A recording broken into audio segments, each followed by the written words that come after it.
నమస్కారం. మనం చనిపోయిన తర్వాత నరకానికి వెళతామా లేదా అనేది పక్కన పెడితే, జీవించి ఉన్నప్పుడే మన జీవితాన్ని నరకప్రాయం చేసే 3 ద్వారాల గురించి భగవద్గీతలో శ్రీకృష్ణుడు హెచ్చరించారు. ఈ 3 అలవాట్లు మన ఆత్మను పతనం చేస్తాయి. అసలా 3 భయంకరమైన ద్వారాలేంటో మీకు తెలుసా?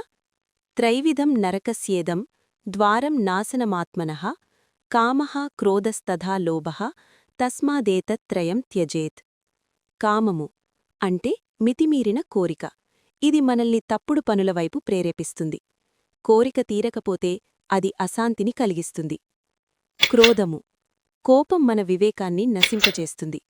ఒక్క నిమిషం కోపం మన జీవితకాలపు కష్టాన్ని బూడిద చేస్తుంది.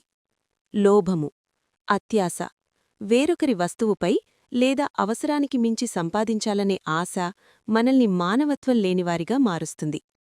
ఈ 3 ద్వారాలను ఎందుకు వదిలేయాలి? ఎందుకంటే ఇవి మనల్ని అజ్ఞానంలోకి నెట్టేస్తాయి. ఎవరైతే ఈ కామ క్రోధ లోభాల నుండి బయటపడతారో వారు తమ ఆత్మకు శ్రేయస్సును చేకూర్చుకుంటారు. కృష్ణుడు చెప్పినట్లుగా ఈ మూడింటినీ త్యజించినప్పుడే మనిషి పరమగతిని అంటే మోక్షాన్ని లేదా అసలైన ఆనందాన్ని పొందగలడు. మన జీవితం నరకం కావాలా లేక స్వర్గం కావాలా అనేది మన చేతుల్లోనే ఉంది. మీలో ఈ మూడింటిలో ఏది ఎక్కువగా ఇబ్బంది పెడుతుందో కమెంట్ చేయండి. దాన్ని జయించడానికి భగవద్గీతను ఆశ్రయించండి. ఈ వీడియో మీకు నచ్చితే లైక్ చేయండి, షేర్ చేయండి. మరిన్ని గీతోపదేశాల కోసం మన ఛానల్ని ఇప్పుడే సబ్స్క్రైబ్ చేసుకోండి.